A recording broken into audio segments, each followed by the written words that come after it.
तो अभी हम क्लास 9th का जो पहला चैप्टर है कोशिका, उसके बारे में देखने वाले हैं, जीव विज्ञान है। तो आइए 3 क्वेश्चन को समझते हैं।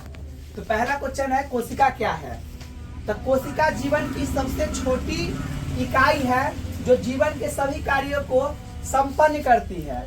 यह संरचनात्मक और क्रियात्मक इकाई है सभी जीवों का।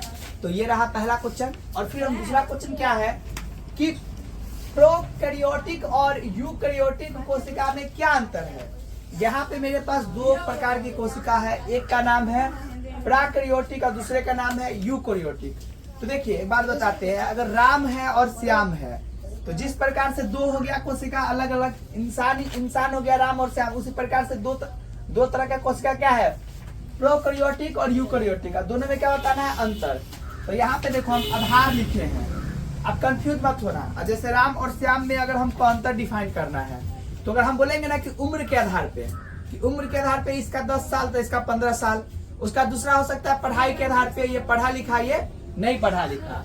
तो देखो उसी प्रकार से हम देखें नाभिक के आधार पे, तो ये जो प्रोकैरियोटिक होता है क्या होता है, झिल्ली रहित होता है। नाभिक के आधार पे क्या होता है, झिल्ली रहित होता है। और यूकैरियोटिक क्या होता है, झिल्ली युक्त होता है। और डीएनए के आधार पे क्या होता है, कोशिका द्रव्य में युक्त होता है और नाभिक के अंदर होता है। उसका उदाहरण में देख लेते हैं। तो उदाहरण में प्रोकैरियोटिक बैक्टीरिया में पाया जाता है और यूकैरियोटिक पौधे और जंतु में पाई जाती है। उसका जो लास्ट क्वेश्चन है वो क्वेश्चन है प्लाज्मा झिल्ली का कार्य क्या है। ठीक है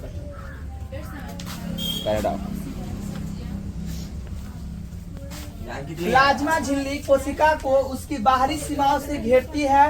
यह अर्ध परागमय होती है और यह पोषक तत्वों व अपशिष्ट पदार्थों के आवागमन को नियंत्रित करती है। तो देखो प्लाज्मा झिल्ली क्या है, प्लाज्मा झिल्ली कोशिका को क्या है, बाहरी सतह से घेरती है और उसके साथ साथ ये क्या होता है, अर्ध परागमय होता है। क्या बोलो, जगह बोलिए ना।